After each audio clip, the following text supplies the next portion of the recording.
Alright, so tonight we're doing the third of 3 meditations on the moral discipline of restraint.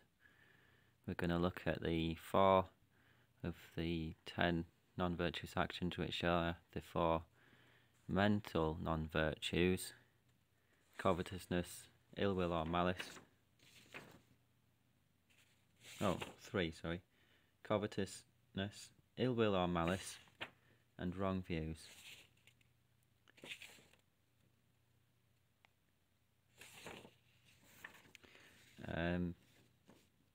So, get straight into the contemplation. The essence of Dharma practice is to abandon non-virtue, practice whatever is wholesome, and gain control over our mind. If we are unable to do this, then our claim to have done a lot of meditation and many retreats is empty of meaning. If we meditated for a full year and then, upon investigation, discovered that our delusions had not subsided at all and our mind was as wild as before, then a year of meditation was purposeless and produced little fruit.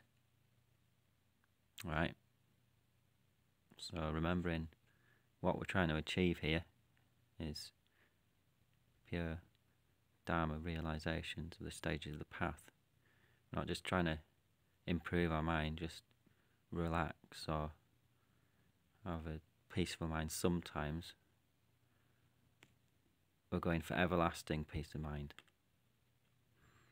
So we need Dharma realizations for that.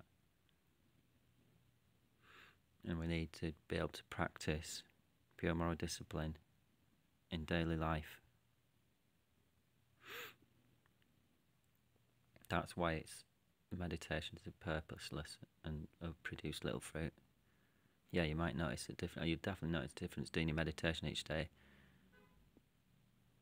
Change your quality of your experience of your life, yeah, but it's of no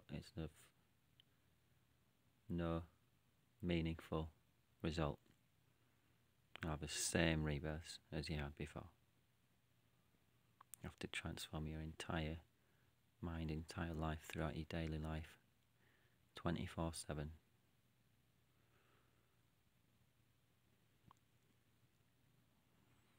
As Shakyamuni Buddha himself said, not to commit any evil action, to accumulate a wealth of excellent virtue, and to tame one's mind. This is the teaching of the enlightened ones. It is unwise to indulge in pleasures. Oh, this is a Shantideva verse. It is unwise to indulge in pleasures, thinking, at least I shall not die today, for without doubt the time will come when I shall become nothing.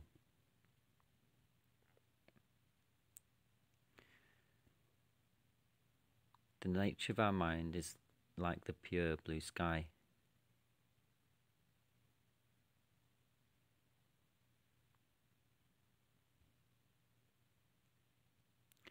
The nature of our mind is like the pure blue sky. However, at present, our mind is obscured by the myriad clouds of delusion and our wild, disturbing thoughts. Only the practice of Dharma dispels these clouds of obscuration and allows the pure nature of our mind to shine forth freely. Anyone who has removed all traces of delusion from his or her mind and has achieved the state of complete purity is called a Buddha. Therefore, no matter what practice we may be doing, we should check to see if it is actually decreasing our delusions and bringing our mind under control. We should keep this criterion in mind at all times and judge our practices accordingly. There is no value in reciting the mere words of a practice if our mind is not receiving any benefit.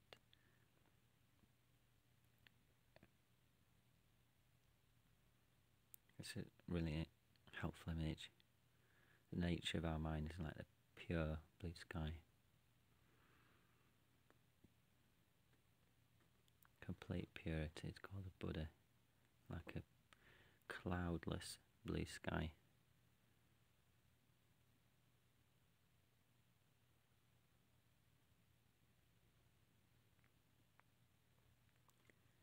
For someone who has taken the Bodhisattva vows The morality of restraint means to refrain from all defilements and faults. A layman who has not yet taken the bodhisattva vows has not yet taken the bodhisattva vows, practices the moral discipline of restraint by refraining mainly from the 10 non-virtuous actions. These include the 3 non-virtues of body, killing, stealing and sexual misconduct, the 4 of speech, lying, slandering, using harsh words, and idle gossip, and the 3 of mind, being covetous, having ill will or malice, and holding wrong views. If we practice restraint with respect to our body, speech and mind, we shall be able to ensure that these non-virtuous actions are not committed and shall therefore be free from their harmful results, their harmful effects.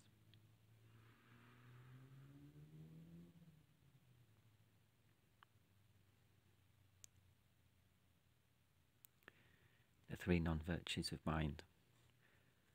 Covetousness. 1. The object of this action is the property of others.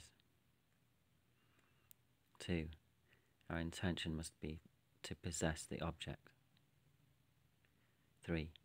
The action is to plan again and again how to obtain that object. 4. The full completion of this action is to abandon any sense of shame or fear of blame from thinking in such a covetous manner. So it's like when you manipulate someone or you borrow something from somebody and forget to return it. You know, you manipulate someone to give you something or make it much easier that they give it to you rather than keep it themselves. It can be many different forms. It can be done by fraud, by deception.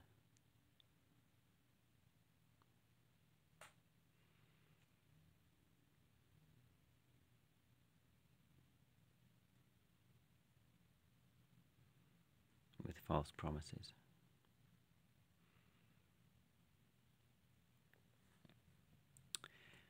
Ill will or malice. The object can be any other person. 2. Our intention must be to kill or otherwise harm that person.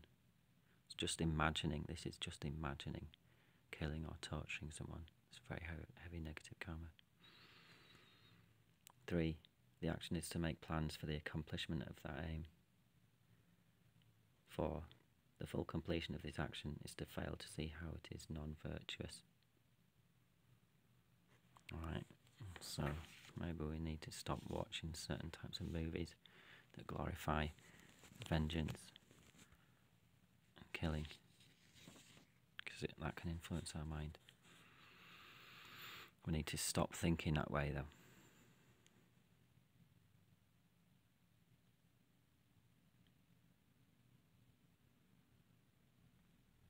Wrong views. 1. The object includes wholesome and unwholesome phenomena. 2.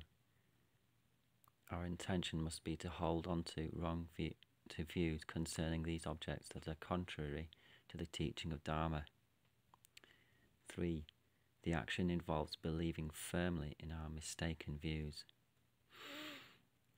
It's a good idea to read about this Joyful Path of Good Fortune, how to understand the mind. In various different books, you can read about it. Meaningful to behold. 4. The full completion of this action occurs when we have become totally convinced of the correctness of our mistaken views and have no understanding with which to oppose them.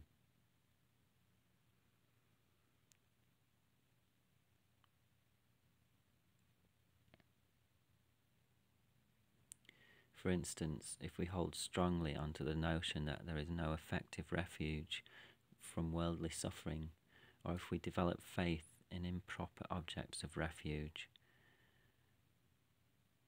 such as our own delusions, or we stubbornly deny that there is any causal relation between actions and their effects, then we shall be misdirected and preventing ourselves from gaining a proper view of reality.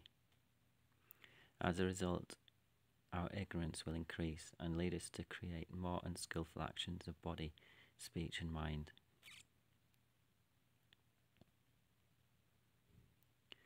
One possible effect arising from such seeds is an experience of great difficulty when later trying to study and meditate upon Dharma.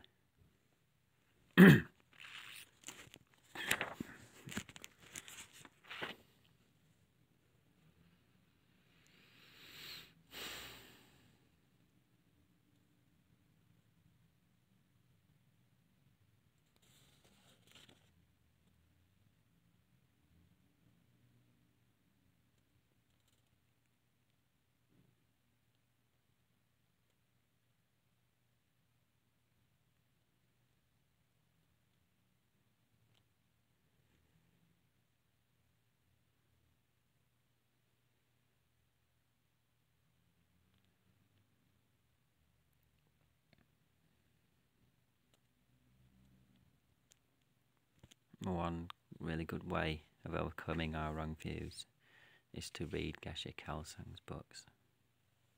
Just read his books with faith.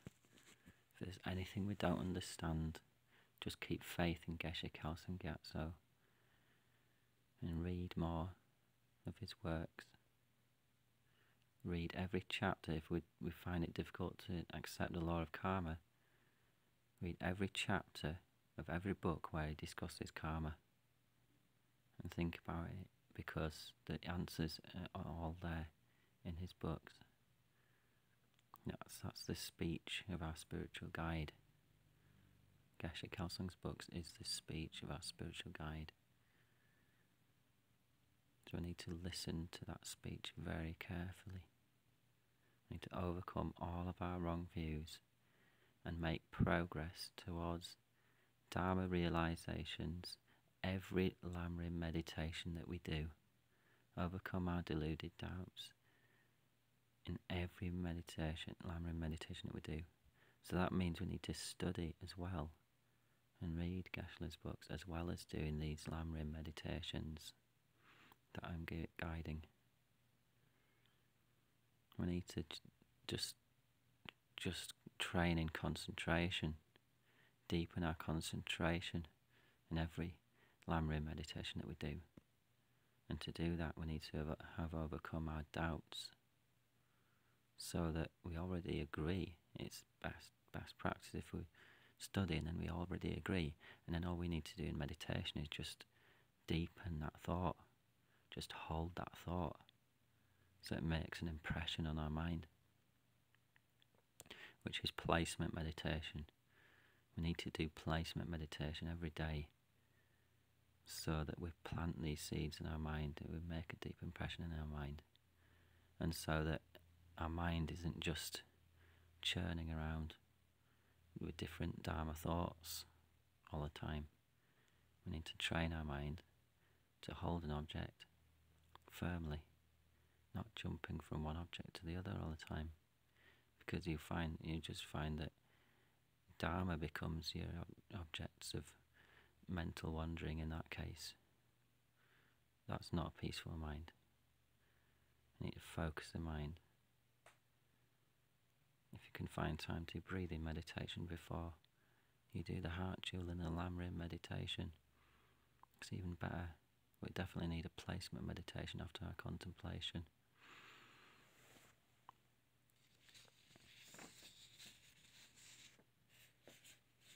And if we can do that with a correct belief, that's great. But even better would be a subsequent cognizer, a completely valid mind.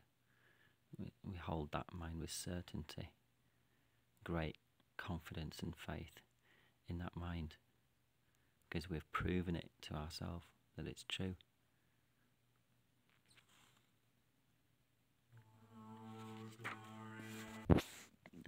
Okay, so to learn more about the difference between different types of doubts, helpful doubts, deluded doubts, and about correct beliefs in our Dharma practice, and about subsequent cognizers, otherwise known as valid inferential cognizers. Read about them in How to Understand the Mind. That would be a much more qualified approach after you've absorbed that wisdom from that book. Be a much more qualified approach where you meditate with much more confidence and faith in the minds that you generate. You won't be held back by doubts. You won't be held back because some reason can pop into your mind that can destroy your certainty. So that's why we need more than a correct belief. So it's obviously nothing like a blind faith. In Buddhism, faith means confidence in the minds that you develop, so that you know. Actually, when you know, you have a certainty of an object that you understand, then that is faith, actually.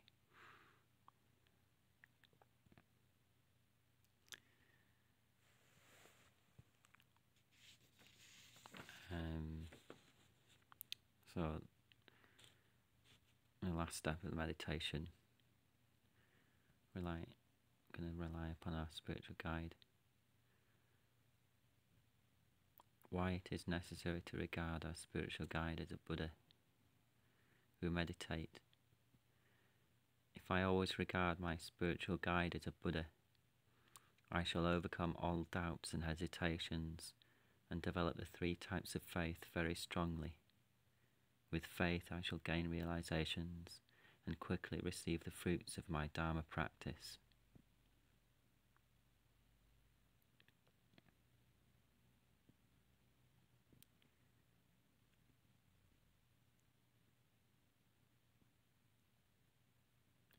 Meditating in this way makes us determine.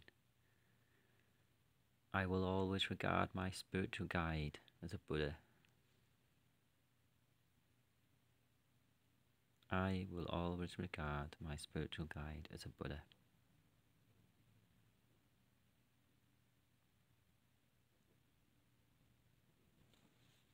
So I need this belief to gain a pure realization that enables us to practice pure moral discipline, especially the moral discipline and restraint.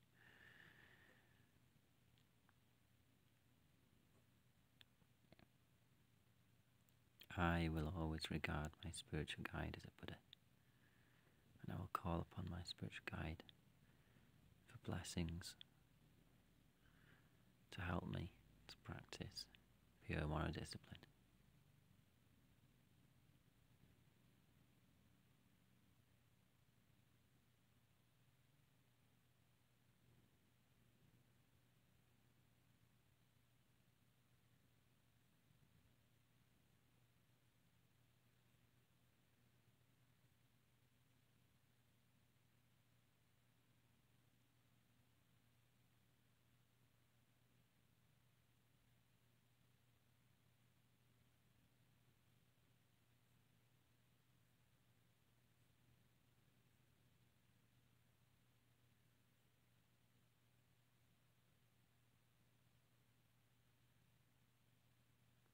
I will always regard my spiritual guide as a Buddha, and I will rely upon his blessings and request his blessings so that I may abandon malice completely, so that I may abandon covetousness completely, so that I may abandon holding wrong views and the imprints left in my mind from having previously held wrong views from my mental continuum.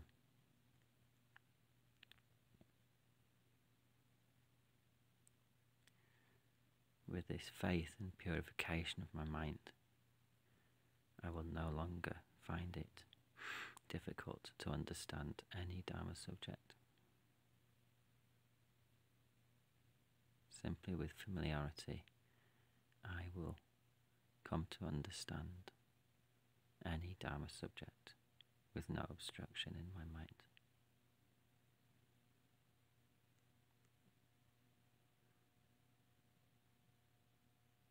Because this faith purifies all the obstacles to gaining this understanding.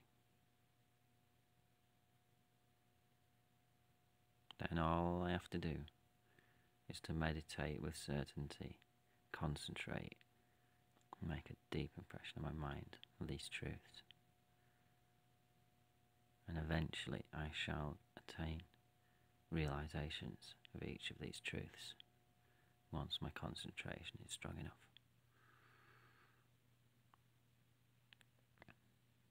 We shall be relentless. So to finish off, some couple of verses from Shantideva. I go for refuge to Arya Vajrapani, upon the sight of whom all harmful beings, such as the messengers of the Lord of Death,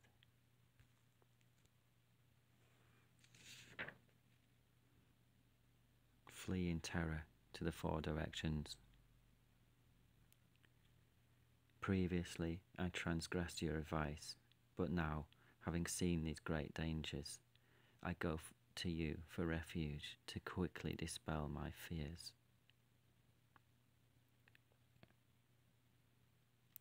This concludes that discussion of practicing the moral discipline of restraint.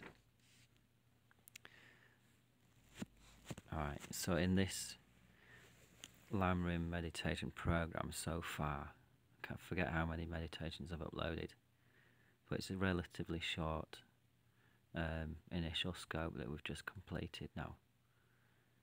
In other programs, I could take you through, looking at the effects of each of the non-virtuous actions. Could look at all different kinds of aspects of the law of karma. We've only briefly touched upon here in this meditation program, the first that I've been uploading. It would be a good idea for you to read up in Geshe Kelsang's books, especially in the Foundation Program books.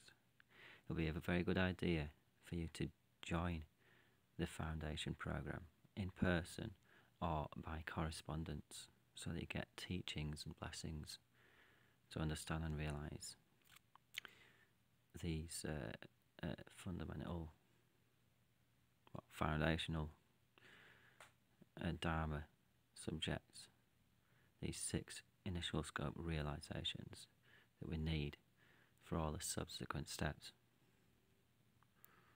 So why Geshe Kelsang set up the 3 study programs of the NKT.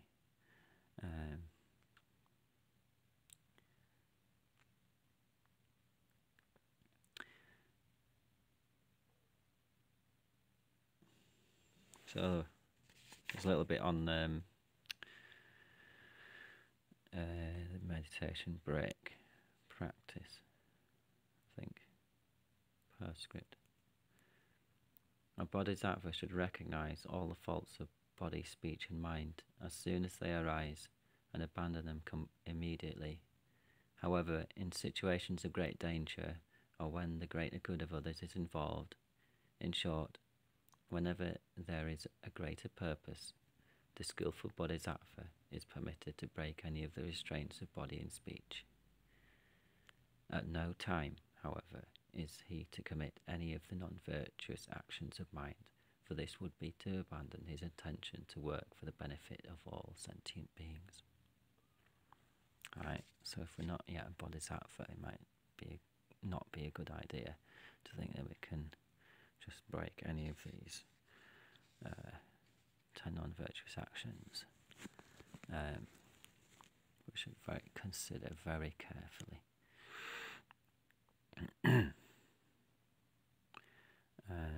Should be aware of the negative effects of these non-virtuous actions.